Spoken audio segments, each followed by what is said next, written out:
Bismillahirrahmanirrahim. Warm welcome again to all of you. As all of you have gone through my first lecture, so let's start with the next topic. And before starting with the next topic, few words with regards to the previous one. Hopefully आप सब ने उस lecture को सुनने के बाद किताब से गो थ्रू भी किया होगा और गो थ्रू करने के बाद आप इस नतीजे पे पहुंचे होंगे कि आप उसको किस अंदाज में किताब से लर्न कर सकते हैं और कौन से वर्ड्स हैं डिफ़िकल्ट जो आपने उसके थ्रू गो थ्रू किए हैं।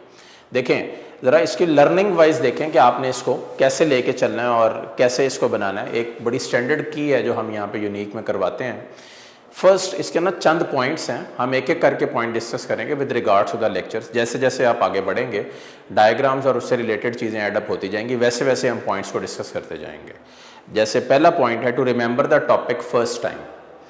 देखें टॉपिक कोई नॉवल नहीं है जिसको आप रट्टा मारने बैठ गए हो। अभी मैंने आपको एक्सप्लेन किया, आपने सिर्फ मेरे साथ हाफ पेज पढ़ा है और उस हाफ पेज के ऊपर आपने 40 मिनट्स मेरी डिस्कशन सुनी है जिसमें आपने बायो के मुख्तलिफ वर्ड्स, मुख्तलिफ लाइन्स, अपने मैट्रिक लेवल के मुख्तलिफ कंसेप्ट को इन्हेंस किया। तो कहने का मतलब ये कि हर वक्त के साथ साथ इंसान सीखता जाता है और इम्प्रूवमेंट की तरफ बढ़ता जाता है। तो इट्स नॉट अ रट्टा जिसको आपने बैठ के यहाँ पे रट्टा लगाया। देखें फर्स्ट ईयर के अंदर मैट्रिक के अंदर अब बहुत सारे बच्चे समझते हैं कि किताब को झूम झूम के रट्टा लगाएंगे तो भाई क्लियर है, आपका नंबर भी आ जाएंगे और आपका आगे कॉलेज में एडमिशन भी हो जाएगा। लेकिन इंटर में सिनेरियो टोटली डिफरेंट है। इंटर के अंदर आप इसको इस तरह रट्टे वाइज नहीं ले सकते, आप एक सर्टन पैटर्न के ऊपर चलते हैं जिस पैटर्न की बेस के ऊपर आपको इसको इम्प्रूव करना है। और अब भाई आपने इसको कैसे इम्प्रूव करना है, थिंकिंग ये होनी चाहिए इसमें, आप इसको कैसे मज़ीद बेहतरी की तरफ लेके जाएंगे। आप सबसे पहले टॉपिक को मेमोराइज़ करेंगे। जैसे अभी आपने ब्रांचेस पढ़ी हैं, आपने मेमोराइज़ कर ली। मेमोराइज़ करने के बाद अगला काम आप क्या करेंगे कि आप इन ब्रांचेस को एक दफ़ा लिख के रिवाइज़ करके तैयार करके रख लेंगे और फिर आप जैसे ही मज़ीद आगे बढ़ते जाएंगे ऑन एंड ऑफ कभी इसको खोल के देख लिया तो ठीक है, नहीं तो जैसे ही इस चैप्टर का टेस्ट आएगा वो आप फिर बेटे प्रॉपरली गो थ्रू करेंगे और उस टेस्ट को गो थ्रू करने के बाद आप प्रॉपर रिवीजन की तरफ चल पड़ेंगे। ठीक हो गया? तो ये जहन में रखिएगा कि आपको सबसे पहले टॉपिक को रिमेंबर करना है। अभी डायग्राम्स वाले पोर्शन के ऊपर हम नहीं आए हैं, अभी हमने सिर्फ शॉर्ट क्वेश्चन किए। शॉर्ट क्वेश्चंस की बहुत ज़्यादा वेटेज है। इंटर लेवल के ऊपर 85 मार्क्स का पेपर है, मैट्रिक में आप 60 मार्क्स का करते हैं, यहाँ पे 85 मार्क्स के पेपर में 44 शॉर्ट हैं, देन उसमें से 32 आपने अटैम्प्ट करने होते हैं। बहुत सारी चॉइस भी आपके पास है। देन लॉन्ग क्वेश्चन हैं, 5 लॉन्ग क्वेश्चन है, उसमें से 3 आपने अटैम्प्ट करने हैं एंड 17 MCQs हैं इसका पैटर्न। तो गर्ज है कि आपके पास एक तो ये कि एक तो इसकी लेंथ वाइज भी ज़्यादा 3 घंटे का पेपर होता है, दूसरा ये कि इसको पढ़ने के लिए, इसको मेहनत करने के लिए डे 1 से साथ साथ थोड़ा थोड़ा काम रूटीन में करते चले जाएं। अब हम शुरू करते हैं। उम्मीद है कि वो टॉपिक आप सबको क्लियर हुआ होगा और आपने गेन किया होगा। अब हम शुरू कर रहे हैं नेक्स्ट लेक्चर में levels of organisation.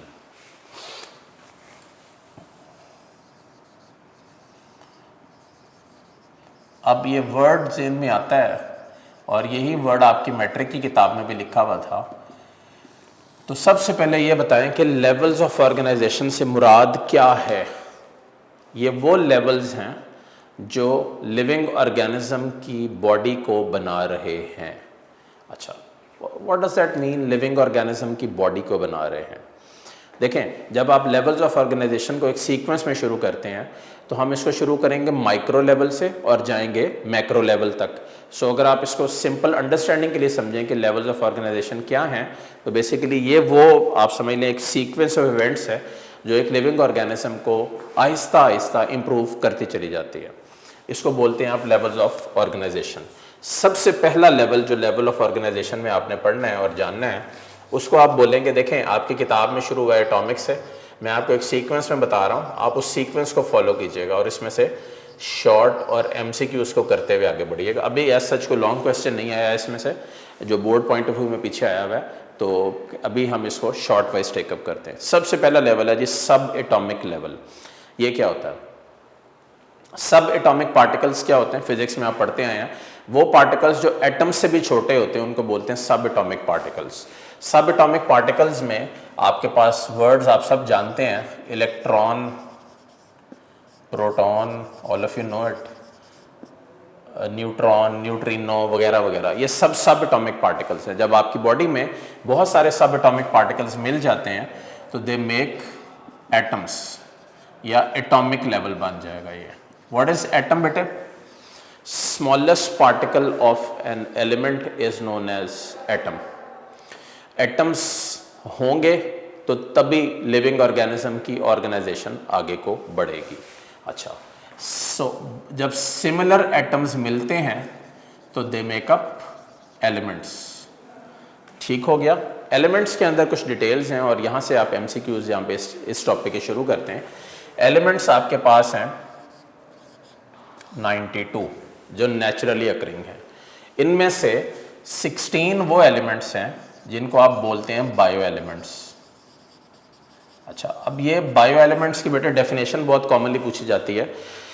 Those elements which make up the body mass of living organism are known as bio elements. तो इस डेफिनेशन को प्रॉपरली सुन लीजिए और इसको गो थ्रू कर लीजिए। तो ये बायो एलिमेंट्स हैं वो जो बॉडी ऑफ लिविंग ऑर्गेनिज्म का मैस बना रहे हैं।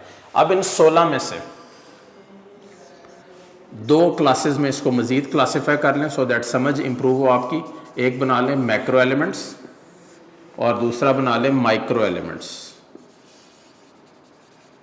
मैक्रो एलिमेंट्स क्या होते हैं और माइक्रो एलिमेंट्स क्या होते हैं? मैक्रो एलिमेंट्स से मुराद है वो एलिमेंट्स जो बड़ी मिकदार में मौजूद हैं। इसमें से 6 ऐसे एलिमेंट्स हैं 16 में से जो 99% ऑफ द मैस बना रहे हैं। अब यहाँ से मजीद एमसीक्यूज शुरू हो जाते हैं। इसमें सीक्वेंस में गौर कीजिएगा। सबसे बड़ा एलिमेंट जो बना रहा है वो ऑक्सीजन है 65%, राइट हो गया। देन आपके पास है कार्बन 18%, देन हाइड्रोजन 10%, देन आपके पास है नाइट्रोजन 3%। ठीक हो गया। ये जरा गौर करिए कि अगर कोई पूछ ले, ये एमसीक्यू आपके पास, the biggest element responsible for making the body of living organism, तो उसका आंसर क्या होगा? ऑक्सीजन। कितने परसेंट? 65%। अच्छा, ये 4 हो गए। उसके बाद आपके पास लास्ट 2 आ जाते हैं। कैल्शियम 2%, इधर लिख रहा हूँ सो दैट आप सबको क्लियरली नजर आए, और लास्ट है फास्फोरस 1%। तो अगर गौर करें तो ये approximately 99% of the living organisms mass बना रहा है। अब सेकंड वर्ड आ जाता है माइक्रो एलिमेंट्स। वो एलिमेंट्स जो बेसिकली माइक्रो क्वांटिटीज में चाहिए हो उनको बोलते हैं माइक्रो एलिमेंट्स। अच्छा, इसको साइज वगैरह के ऊपर ना लीजिएगा। ये वर्ड सिर्फ जो मैंने यहाँ पे यूज़ किए हैं सिर्फ आपको समझाने के लिए इस्तेमाल किए हैं कि ये 99% चूँकि बहुत मेजर तादाद में बना रहे हैं तो ये मैक्रो या मेजर एलिमेंट्स हैं।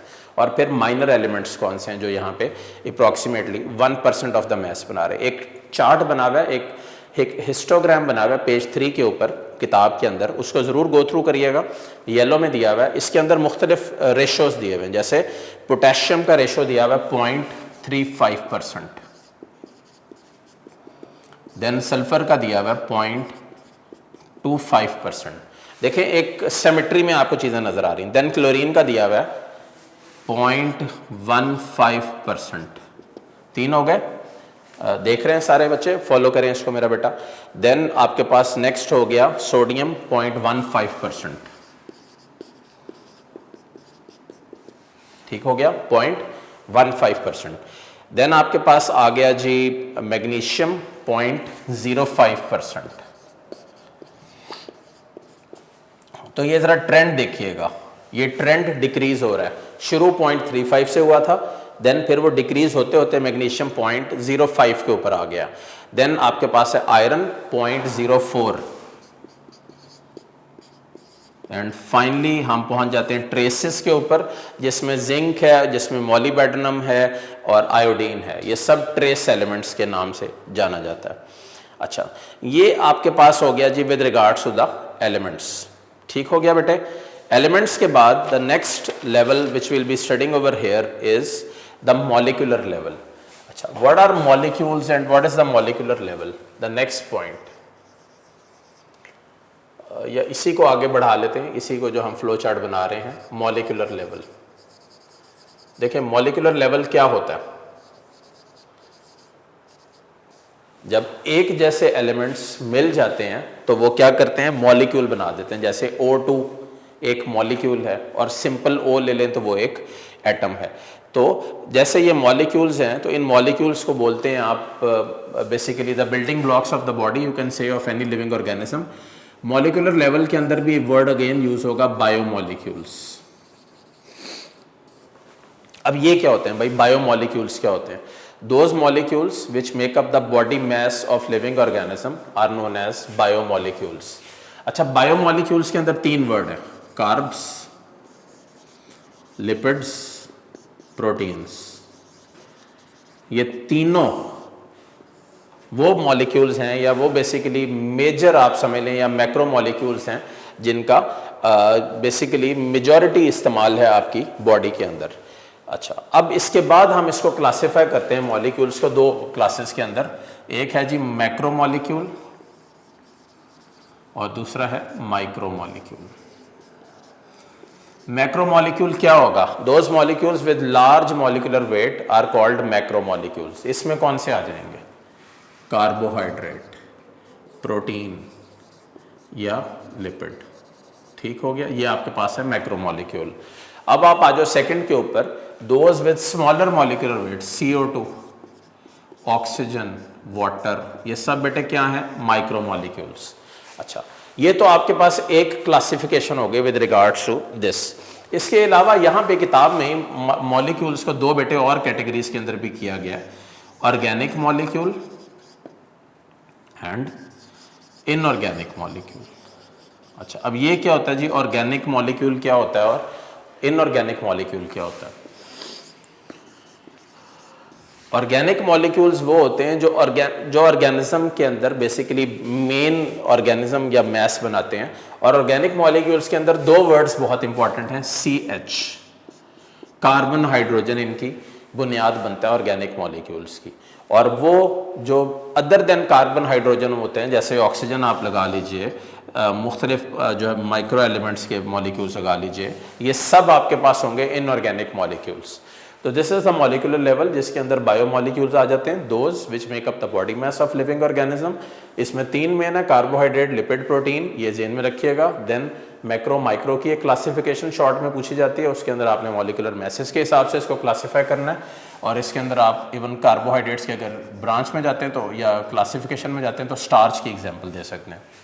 देन माइक्रो मॉलिक्यूल्स आ जाते हैं और इस अंदाज में आप इसको क्लासीफाई करते हुए आगे को बढ़ते चले जाते हैं। अच्छा बेटे, ये आपके पास है एक सारा बेसिक सिनेरियो।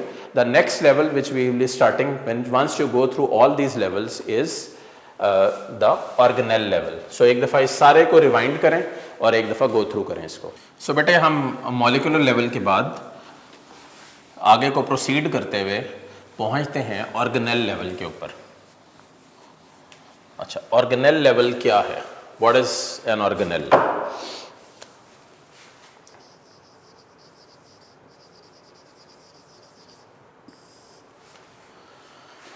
देखें, एक वर्ड है ऑर्गेनेल। आप बचपन से पढ़ते आ रहे हैं, मेरा ख्याल 7th 8th क्लास के अंदर सेल और उसकी सारी डिटेल्स आ जाती हैं। ऑर्गेनेल क्या होता है? ऑर्गेनेल का दूसरा नाम क्या है? सबसे पहले ये बताएं। सब सेल्यूलर स्ट्रक्चर्स।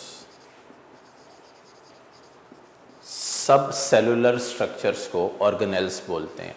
इसका मतलब सेल से छोटी और बेस बना देती हैं किसी भी ऑर्गेनिज्म की बॉडी की बुनियाद बनती सेल, और सेल की बुनियाद बनती ऑर्गेनेल्स। अच्छा, ऑर्गेनेल के अंदर सबसे इंपॉर्टेंट वर्ड क्या होगा?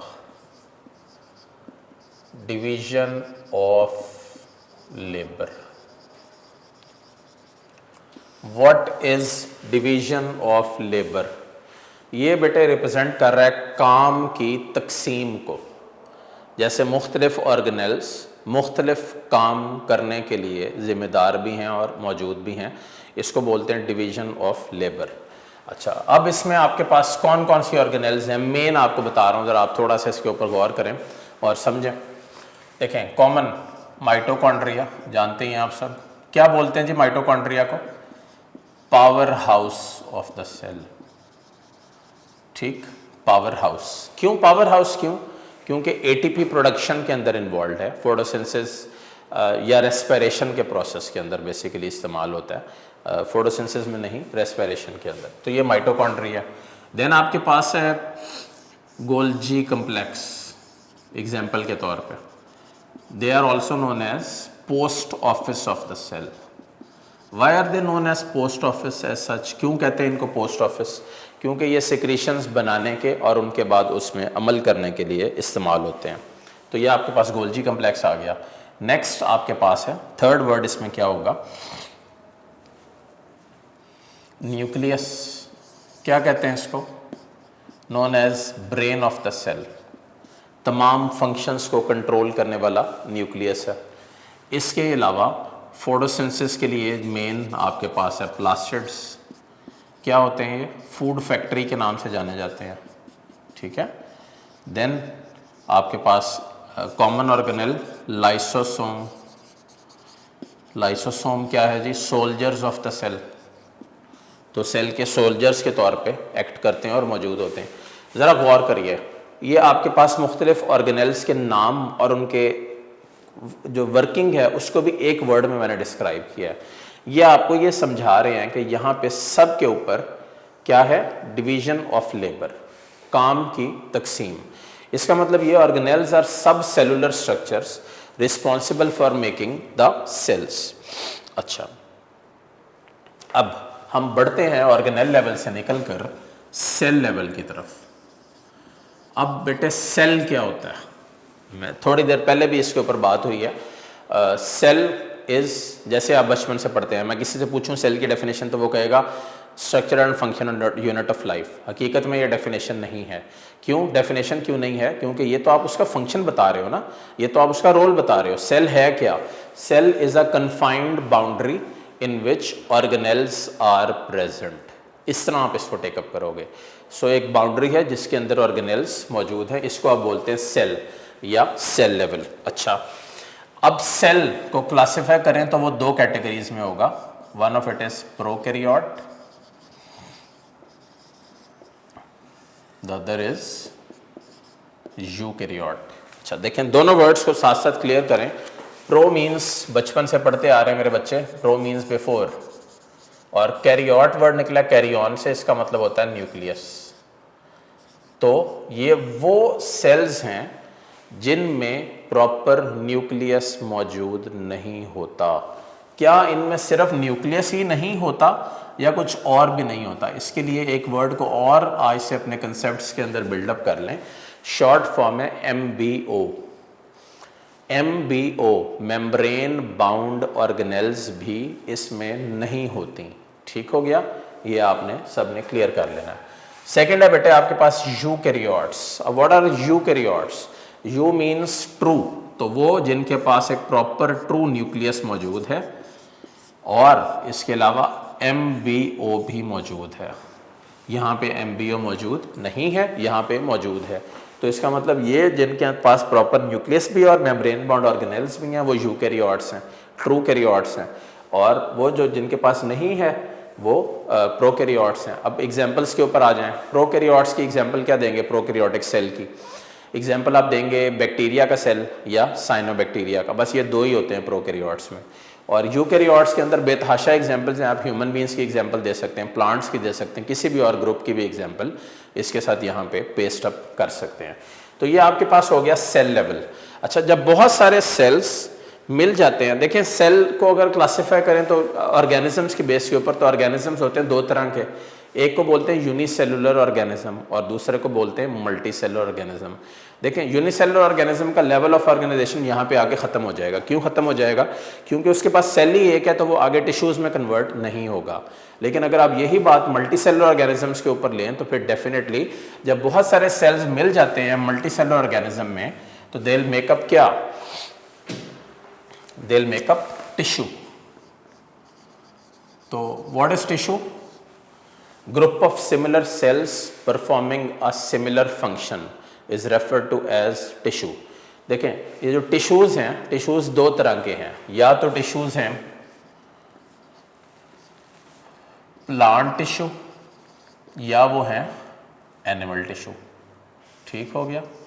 अच्छा, अब इसको ज़रा गो थ्रू करते हैं।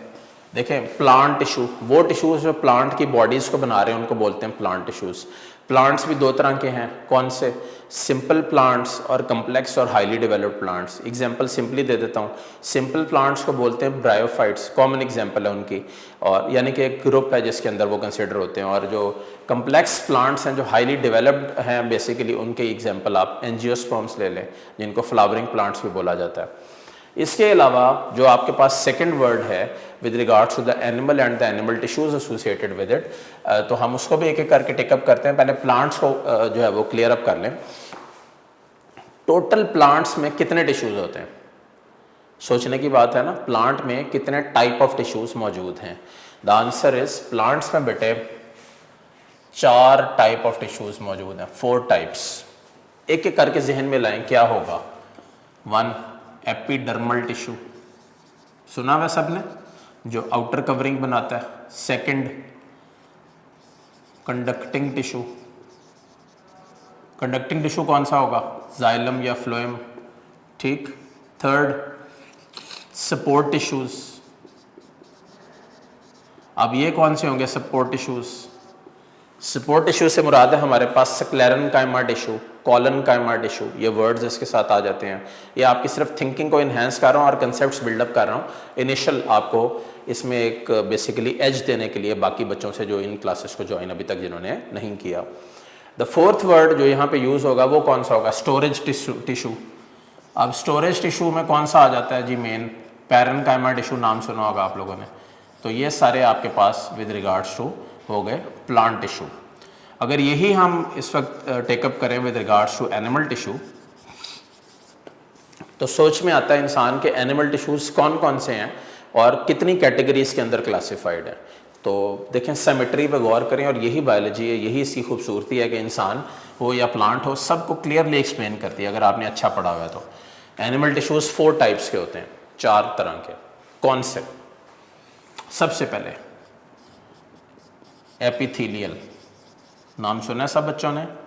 एपिथेलियल टिश्यू क्या होता है? जो आउटर कवरिंग की फॉर्म में यहाँ पे मौजूद होता है। सेकंड आपके पास यहाँ पे कौन सा है जी? जहन में लाएं, मस्कुलर टिश्यू, जो मसल्स बना रहा है। और आपको पता है अगर इंसान की एग्जांपल लें तो मसल्स 3 तरह के होते हैं, स्मूथ मसल, स्केलेटल मसल और कार्डियक मसल। देन आपके पास थर्ड क्या है? Connective tissue. कनेक्टिव टिश्यू नाम शो कर रहा है कनेक्शन करने वाला, और कनेक्टिव टिश्यू में सबसे कॉमन एग्जांपल कौन सी है? Blood is the largest connective tissue. Then चौथा आपके पास कौन सा है? Nervous tissue. नर्वस टिश्यू वो होते हैं जो नर्वस सिस्टम बना रहे होते हैं, उसमें न्यूरॉन्स भी मौजूद हैं और न्यूरोग्लायल सेल्स भी मौजूद हैं। तो ये आपके पास है एनिमल टिश्यू, और ये 4 टाइप्स के होते हैं, और ये उस सारे की डिटेल है। इसी तरह ऊपर आपके पास है प्लांट टिश्यू, और वो भी अगेन 4 टाइप्स के, और वो उनकी डिटेल्स हैं।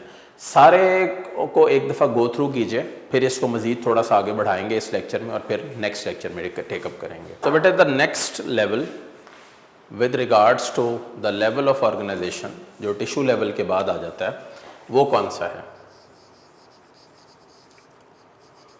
Organ level. अब नाम जहन में आता है ऑर्गन्स। ऑर्गन्स क्या होते हैं? Group of similar tissues performing related functions are referred to as organs. देखें, अगर ऑर्गन्स और ऑर्गन लेवल को हम यहाँ पे कंसिडर करें और उसको गो थ्रू करें, तो ऑर्गन्स बेसिकली बेटे रिप्रेजेंट करते हैं किसी भी एक सिस्टम की बिल्डिंग को। कॉमन एग्जांपल जो आप मैट्रिक में समझते आए हैं और जानते हैं, स्टमक है। स्टमक क्या है?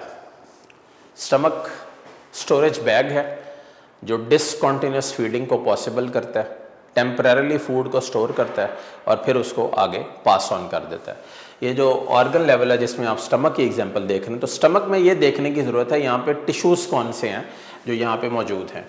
तो यहाँ पे बेटे 2 तरह के टिश्यूज़ हैं, एक है सिक्रेटरी टिश्यूज़। सिक्रेटरी कौन से हैं? एपिथेलियल टिश्यूज़, जो बेसिकली यहाँ पे ग्लैंडुलर रोल प्ले करते हैं। और सोचने की बात है ना कि कौन सी सिक्रीशंस हैं जो यहाँ पे रिलीज़ करते हैं। मैट्रिक में आप सब पढ़ के आए हैं इसको और जानते भी हैं। गैस्ट्रिक जूस, नाम सुना है सब बच्चों ने? ये वो जूस है जो स्टमक में प्रोटीन्स की डाइजेशन को स्टार्ट करवा देता है। इसके अलावा और कोई भी डाइजेशन स्टमक में शुरू नहीं होती फूड की, ये भी कंसेप्ट साथ ही क्लियर कर लें। तो एक तो हो गया सेक्रेटरी या ग्लैंडुलर टिश्यू जो यहाँ पे मौजूद है, ठीक हो गया। और दूसरा आपके पास कौन सा है, मस्कुलर टिश्यू। मस्कुलर टिश्यू कौन सा होता है, मस्कुलर टिश्यू से मुराद है वो टिश्यू जो स्टमक की वॉल्स को बना रहा है, वो मस्कुलर टिश्यू है। अच्छा, सबसे पहली बात तो है कि मस्कुलर टिश्यू के अंदर ये जानने की ज़रूरत है ये कौन से मसल से बना हुआ है। The answer is smooth muscles, ठीक हो गया, स्मूथ मसल से मिलकर बना हुआ है। अब अगली बात यह कि सोचने की ज़रूरत है कि स्टमक में कितने लेयर्स होती हैं टिश्यूज़ की। द आंसर इज 3 लेयर्स होती हैं स्टमक में जो इसको बना रही होती हैं। अब देखें, ये तो गैस्ट्रिक जूस रिलीज़ हो गया, तो फिर ये मस्कुलर टिश्यू का और ये जो स्मूथ मसल्स हैं यहाँ पे, इनका एज सच वर्किंग या इनका काम क्या है। ये जो स्मूथ मसल्स यहाँ पे जो बना रहे हैं, जो मस्कुलर टिश्यू है, बेसिकली ये चर्निंग एक्शन भी करवाता है। एक वर्ड आपकी नॉलेज के लिए ऐड कर दूँ, स्टमक कॉन्ट्रैक्ट और रिलैक्स करता है, जिसकी वजह से क्या होता है, वो हीट प्रोड्यूस करता है, और हीट क्या करती है, लिपिड्स को मेल्ट करती है। ठीक हो गया बेटे। तो ये आपके पास है with regards to the organ level. और एक कॉमन एग्जांपल जो हम ऑर्गन लेवल में लेते हैं वो है स्टमक। स्टमक क्या है, बेसिकली इलास्टिक स्टोरेज बैग है जो डिसकंटिन्यूस फीडिंग को पॉसिबल करता है। 2 तरह के टिश्यू से बना हुआ है, एपिथेलियल या सेक्रेटरी या ग्लैंडुलर, और कॉमन एग्जांपल है यहाँ पे गैस्ट्रिक जूस रिलीज करता है। और इसी तरह मस्कुलर टिश्यू है जो स्मूथ मसल से बना हुआ है और चर्निंग एक्शन करवाता है जो लिपिड्स की मेल्टिंग में। और आज का लास्ट लेवल जो हम इसमें यहाँ पे पढ़ रहे हैं उसका नाम है ऑर्गन सिस्टम लेवल। अब ये क्या होता है ऑर्गन सिस्टम, जब बहुत सारे ऑर्गन्स जिनके फंक्शंस रिलेटेड होते हैं वो मिल जाते हैं तो they will make up organ systems, इंसान के ऊपर आ जाते हैं। ऑर्गन सिस्टम ह्यूमन बीइंग्स में, I guess all of you know it, 11 organ systems हैं। मैंने फर्स्ट लेक्चर में भी ये बात की थी और आपको कहा था कि सोच के रखिएगा। अब इनको एक दफ़ा समअप करें यहाँ पे, digestive, excretory, reproductive, muscular, skeletal, next connective या सर्कुलेटरी आप कह लें, और रेस्पिरेटरी, ये रिप्रोडक्टिव है, ये रेस्पिरेटरी सिस्टम है। देखें कितने हो गए, 3 and 3 6 and 1 7। कुछ बच्चे 7 आंसर सोच रहे होंगे, कुछ बच्चे 5 आंसर सोच रहे होंगे, और कुछ बच्चों से कंप्लीट नहीं हुआ होगा, तो उनके लिए इसको मैं कंप्लीट कर रहा हूँ। नेक्स्ट क्या होगा, इम्यून सिस्टम। इम्यून सिस्टम क्या है, जो इम्यूनिटी के लिए रोल प्ले करता है। नेक्स्ट क्या है, एंडोक्राइन। जो एंडोक्राइन सिस्टम होता है बेसिकली वो डक्टलेस ग्लैंड्स के ऊपर कंप्राइज करता है, और फिर इन्हीं की बेस के ऊपर वो सारा मटेरियल और सारा उसको लेके चलता है। कितने हो गए जी, गिने, digestive system, excretory system, reproductive system, muscular system, skeletal system, circulatory system, respiratory system, immune system, endocrine system. Next lymphatic system, ठीक है जी, लिम्फेटिक भी हो गया। अब कितने हो गए टोटल, 10 हो गए। मज़ीद आपके पास क्या जहन में आता है इसके अलावा भी जो यहाँ पे मौजूद है? इसके अलावा कुछ बुक्स के अंदर एक्सोक्राइन सिस्टम भी लिया जाता है। एक्सोक्राइन सिस्टम क्या होता है, जो बेसिकली आपके ग्लैंड्स को डील कर रहा है। तो हम एक्सोक्राइन को एक सब्सिडरी सिस्टम लेंगे और इसकी जगह पे हम यहाँ पे कंसिडर क्या करेंगे, नर्वस सिस्टम। ठीक हो गया। तो ये बेटे आपके पास 11 ऑर्गन सिस्टम्स हैं जो आपकी बॉडी का बिल्डिंग मटेरियल या बिल्डिंग मैस या इंडिविजुअल को बनाने में रोल प्ले कर रहे हैं। अब इसमें से हम एक ही ऑर्गन सिस्टम को एग्जांपल के तौर पे कंसिडर कर लें आप लोग। जैसे डाइजेस्टिव सिस्टम है, डाइजेस्टिव सिस्टम के अंदर अगर आप ऑर्गन्स का नाम लें तो सबसे पहले तो एसोफेगस वगैरह से लीड करते हैं हम, किस में, स्टमक में। स्टमक किस में लीड करता है, इंटेस्टाइन्स में। और इंटेस्टाइन दोनों तरह के होते हैं, कौन से, small intestine and large intestine. इसके अलावा अगर कोई आपसे पूछे कि कौन से असेसरी ग्लैंड्स हैं जो इसके साथ मौजूद हैं, तो 2 मेन वर्ड आप लिखेंगे यहाँ पे और नॉलेज भी इन्हेंस करें, लिवर एंड पैनक्रियाज। देखें लिवर क्या होता है, लिवर एक आपके पास ऐसा आप समझ लें ऑर्गन है जो बॉडी की होम्योस्टेसिस के लिए, डिटॉक्सिफिकेशन के लिए, ड्रग मेटाबॉलिज्म के लिए बहुत ज़्यादा ज़रूरी है। तो एक तो लिवर हो गया। सेकंड आपके पास क्या है, पैनक्रियास। पैनक्रियास क्या होते हैं, बेसिकली ये वो एंडोक्राइन टिश्यूज़ है या एंडोक्राइन ऑर्गन्स हैं जो आप देखें, दो तरह के वर्ड्स इसमें यहाँ पे लिख लें। इसका 95% हिस्सा 95% एक्सोक्राइन का है और तकरीबन 5% हिस्सा एंडोक्राइन का है। तो पैनक्रियास डुअल ग्लैंड है। अगर आप इसके डाइजेस्टिव फंक्शंस की तरफ जाते हैं तो ये एक्सोक्राइन वाला हिस्सा बेटे क्या रिलीज करता है, पैनक्रियाटिक जूस। और ये जो एंडोक्राइन वाला ये क्या रिलीज करता है, हार्मोन्स। और कौन से हार्मोन है, इंसुलिन और ग्लूकागॉन है, और इससे रिलेटेड यहाँ पे हार्मोन्स मौजूद हैं। This is with regards to the lecture for today. We have completed till organ system. Organ system level animals में तो well developed है, लेकिन plants के अंदर organ system level properly developed नहीं है। plants के अंदर organ systems proper नहीं है। plants में organs को अगर आप classify करें तो वो दो categories में हो जाते हैं ना। एक हो जाता है vegetative parts of the plant जिनको non reproductive बोलते हैं, root, stem, leaf। एक हो जाता है reproductive parts of the plant जिसमें फ्लावर और फ्रूट आ जाता है। तो वहाँ पे ऑर्गन सिस्टम वेल डेवलप्ड नहीं है और ये बोर्ड का एमसीक्यू भी है, इसको भी गो थ्रू कीजिएगा। इसके अलावा ये आपके लिए बहुत ज़्यादा इन्फॉर्मेटिव है। एक दफ़ा इस सब को एक एक करके गो थ्रू कीजिएगा और फिर किताब से इसको रीडिंग कीजिएगा। इसको एक दफ़ा लाजमी इसमें से देखने के बाद फिर हम इंशाल्लाह इसको कल ऑनवर्ड्स कंटिन्यू करेंगे। Wish you all very good luck for the lecture. Really hope so that it was informative for all of you and अल्लाह हाफिज़।